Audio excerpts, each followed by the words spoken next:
This is the first part in a three-parter. It's the story of the hacker in the main Sparks. In the main Sparks run, those 20 episodes. The hacker's mentioned a few times, and he's integral to the story. You know, he triggered the nuclear war. Nothing is known about him other than him being mentioned as the hacker. These three parts aim to fill in a little bit about who he was, how he got involved, and how the world ended, basically. This is part one. If you want to have access to these Spark stories early, and you'd like to listen to another thing that I do, which is called the Death Radio, it's like a personal diary. It's kind of like the real Sparks, let's say. I talk about my life and things that influenced the writing of this, and some things are obvious influences, some things are not so obvious influences. And I said, yeah, sometimes I think that my real life is even more fucked up than the world of Sparks. You can judge for yourself there. You can support, yeah, the podcast that way and keep it ad free as well. I don't put ads in it. I don't want to interrupt the experience. There are these introductions. But on the main Spark story and the rest of it, I don't insert ads anywhere. I'm never fucking going to do that because I think it ruins it. It drags you out of it. And I want this stuff to be as believable as possible. So you can support all of that and me, patreon.com/Sparks podcast. If Patreon's not your thing, then you can support it in other ways. You can leave a nice review, a rating, follow, subscribe on whatever podcast apps you use. You can also follow me on Instagram. You know, I'm trying to build a little bit of an internet presence. Let's say is all in aim of well, I'm working towards some sort of future of Sparks outside of the podcast. There's stuff happening in the background that I don't want to talk about right yet, but there's cool stuff happening. And you can help it happen. You can help it happen by supporting the podcast and me in whatever way, whether it's a nice review, joining the Patreon, or simply following me there on Instagram. You can get in touch with me there as well if you've got any questions or comments. I really love to hear from people, and I like getting questions about Sparks as well, because sometimes it makes me think about the whole universe of Sparks in a way that I might not have thought of before. So yeah, that's it. This is episode one of The End of the World. And the next time you hear me, it won't be me. Yeah, I'm going to have to be intentionally vague about some of the stuff I tell you in this part and maybe the next part, but mainly this one. Like with the cult stuff and how Daniel got people in the cult, how he controlled the cult. I didn't want to give a step-by-step guide. And it's the same with this. I need to be vague about certain aspects of the story because I need to avoid the risk of giving a manual here of how to radicalize somebody. 1992, Jordan was born to his mum and dad, obviously. They lived in New York, not the city, upstate New York, in a small town. His dad had been in the military, so they'd moved around quite a lot, and it ended up after he left the service, they this is where they settled down. Didn't have any family. It was just them. It was just the parents and little Jordan. The kid's name was Jordan. He lived with his mum and dad alone. His dad had been in the military, and they moved around quite a lot. They ended up settling in upstate New York in a small town there. They didn't have any other family. His parents didn't have siblings. All of his grandparents were dead. So it was just him and his mum and dad. He was like a kind of whiz kid from an early age. like anything related to technology and engineering, like basic engineering stuff, like electronics, that sort of thing. He was a whiz with it, and he was like around 9 years old when YouTube came out and started to take off. He set up his own channel there called OMFG Lols Vlog, where he filmed kind of rough tutorials of how to build your own computer. He was mad on computers. He used to build his own, like being 8 years old, and it got a lot of attention. This little kid who was doing so well in in that realm, it got lots of attention.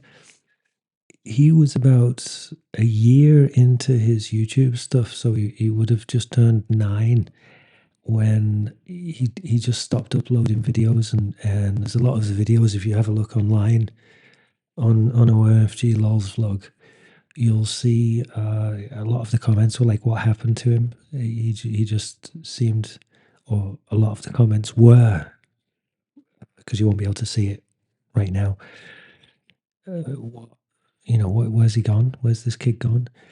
Well, what happened to him was his both of his parents got killed in a hit and run accident. It was a particularly horrific hit and run. The authorities came out and said, because they were searching for the perpetrator.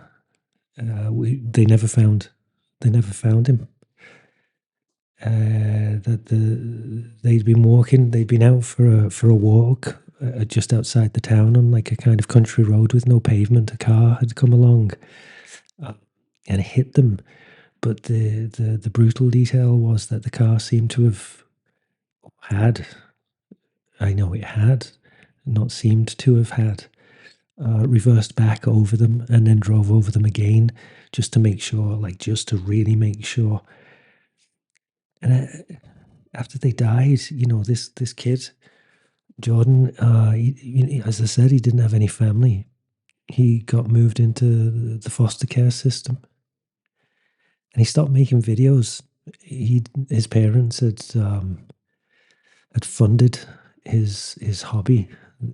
They were glad to see the kid doing well and being productive. So they were happy to buy him computer parts or whatever he needed.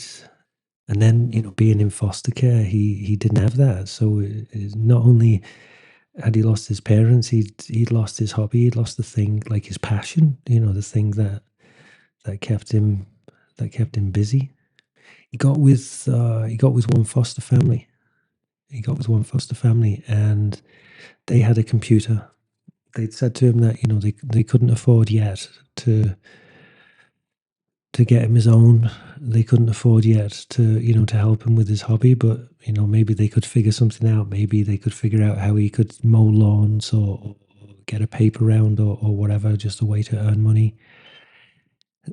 They were being as supportive as they could have been.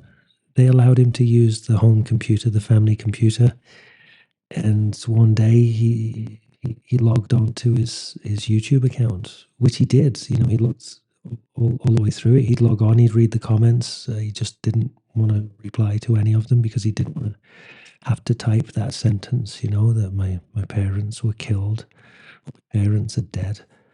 One day when he logged on, um, he had a message from a man, and the man said that his son was a fan of the channel OMFG Lol's vlog, and the man said he's sorry that he stopped putting out videos, and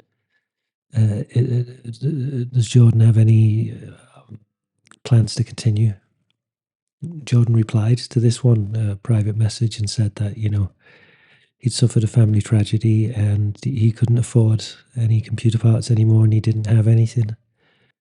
Well, the man introduced himself as Daniel and said he was the leader of a church, and that he was wealthy, and also he was a philanthropist, that he liked to help the local community. And while the boy wasn't exactly local to him, that he would be able to arrange some sort of funding to help the boy continue his computers IT career.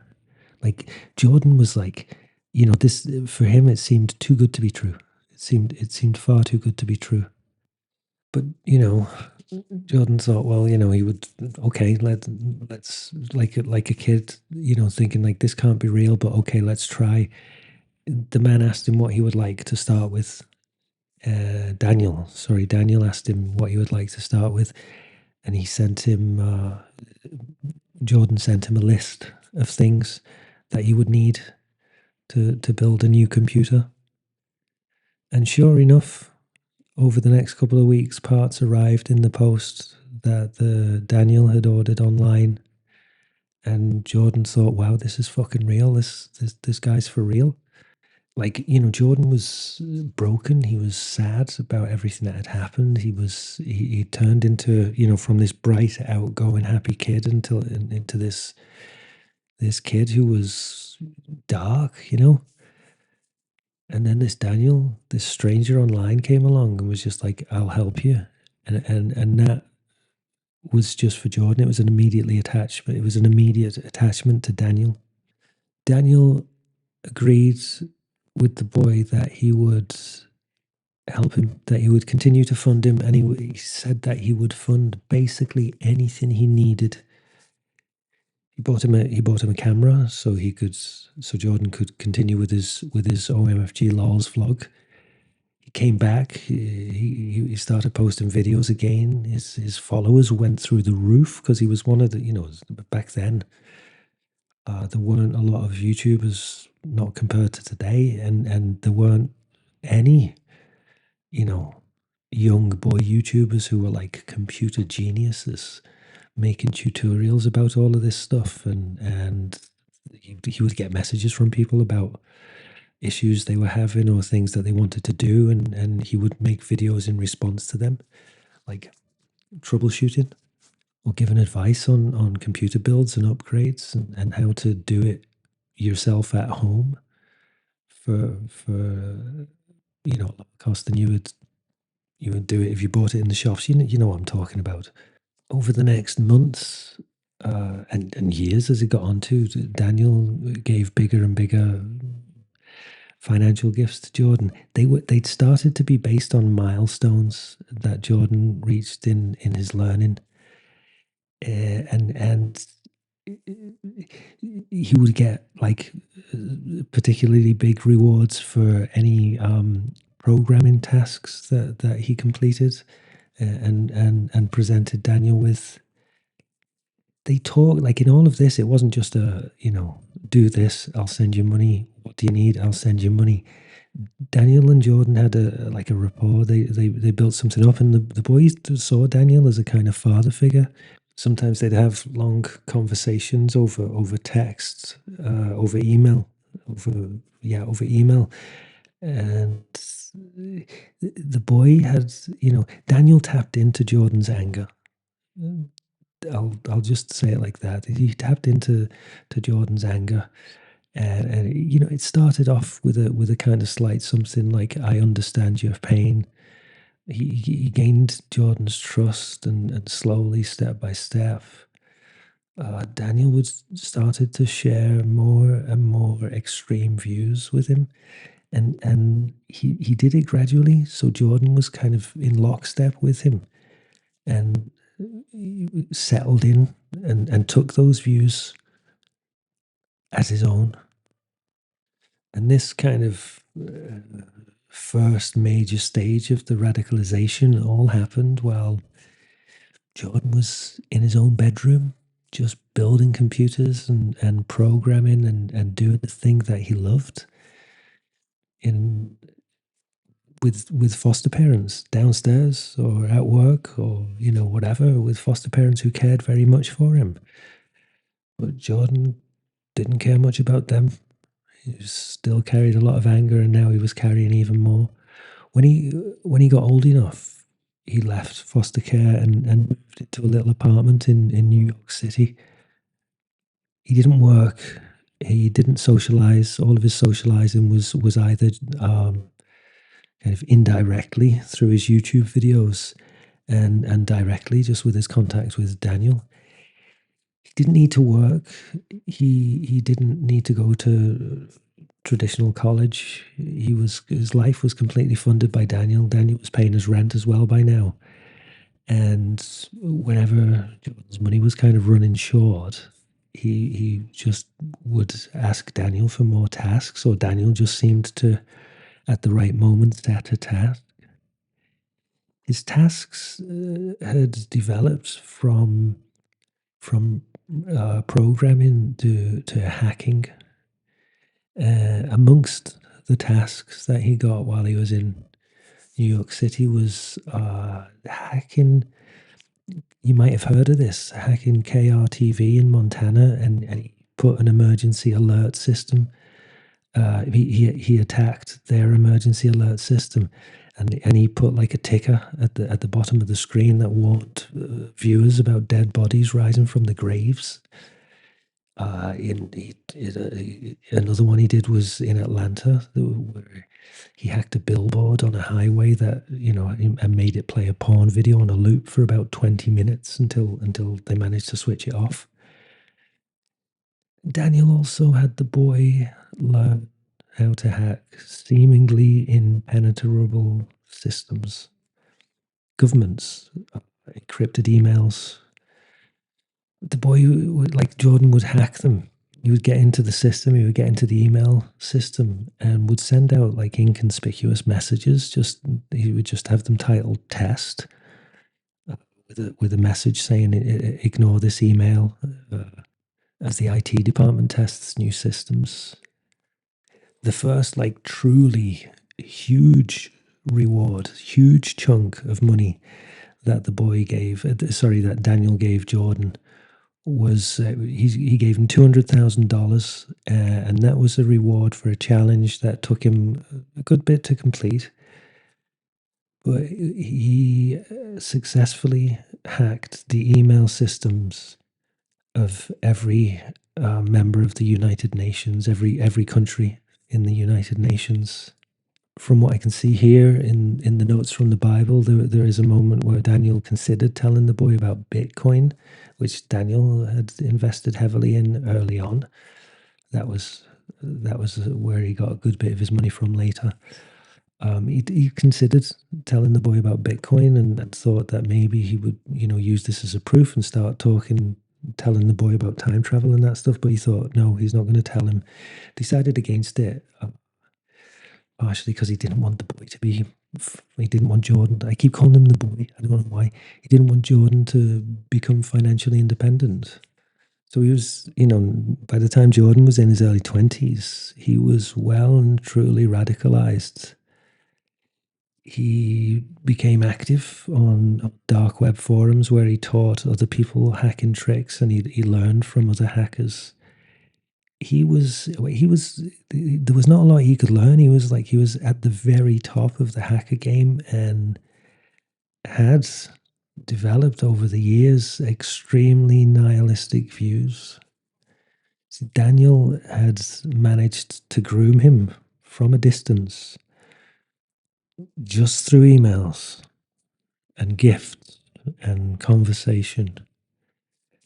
He'd managed to groom him with such precision.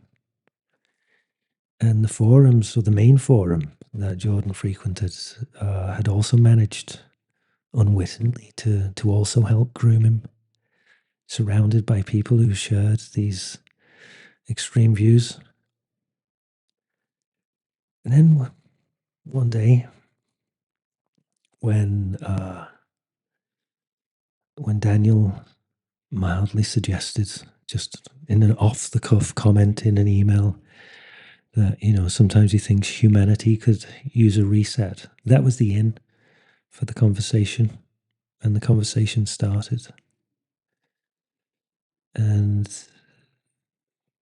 over the course of a couple of weeks, it got to the point where Daniel said about how about nuclear Armageddon and a fresh start for humanity. And Jordan's reply to that was simple: just tell me what I need to do.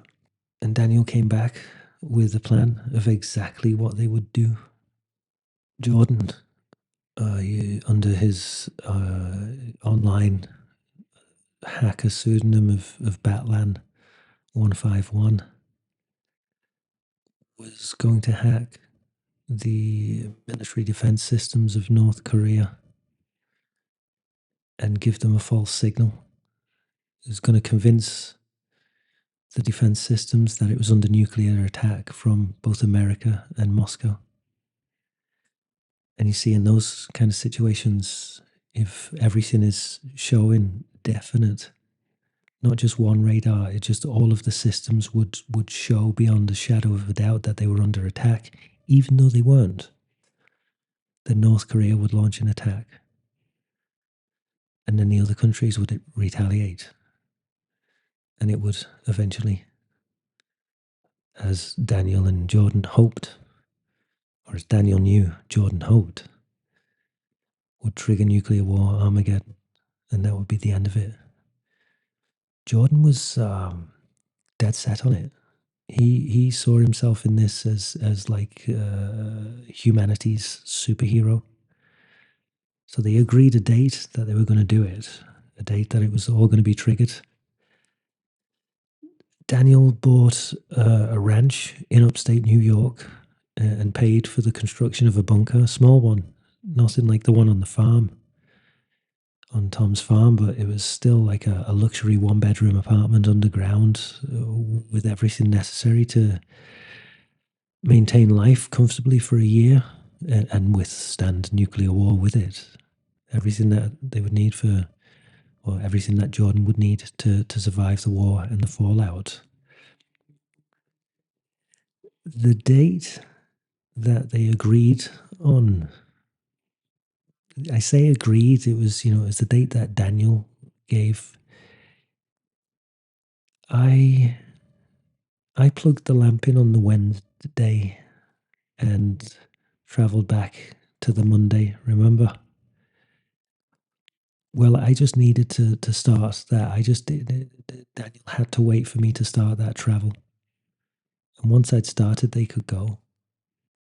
They could implement their plan. And they chose the Saturday that it would go, that they would trigger nuclear war on the Saturday. And I've thought about this, a little bit. Do you remember, go back in your mind to the very start of my story? I was in the shower. I was in the bathroom. Sorry, Laura had just gotten out of the shower. It was before I'd plugged the lamp in. It was what would be the first episode of the 20 episodes of me telling the story. It was the first recording I'd sent to the therapist. And I spoke about, well, Laura had been in the shower. I was in the bathroom. She got out of the shower and we had a conversation about, whether I should shower then or the next morning. While that was happening, there was the other version of me was upstairs waiting to come down, but I didn't know that yet. And my phone went and there was a text message from my dad, from Daniel, asking would I help him the coming weekend. And I've thought about that. Was that him just texting me a kind of fuck you or something? I don't know what his motivation would have been like for that message. But the fact that he sent it and he was asking me to help him on the day nuclear war was going to be triggered, I don't know. I don't know. It's another fucked up thing of the many things I don't understand about that man. Maybe the answer will come up at some point as I keep going through these notes. I don't know. And by the way, I could use a hacker because a lot of the hard drives that I've got, a lot of the documents, the password protected. I'll get into that in another message, but I can't access absolutely everything at the moment. Some of the stuff I've been able to guess, but most of it not. Anyway, they had the date set. They had the date set for triggering it. And after they agreed on the date, it was a good year, because they had to wait for Jordan's bunker to be completed. Jordan, the thing for him was he was ready. he was ready to go. He was excited. As I said, he saw himself as a kind of humanities superhero. You know, he liked superheroes. His fucking username was Batlan. But you see, he'd never had a girlfriend, and he didn't want to sit through the end of the world alone. He didn't want to sit through it as a virgin. He wanted a companion to stay in the bunker with him, a female companion. And it just so happened he'd kind of fallen in love with one. The thing is that she had no idea. Not only had she no idea that Jordan had fallen in love with her, but she had no idea that Jordan existed as a human. But, you know, he had some ideas of how he would get around that. And that's what the next episode's going to be about.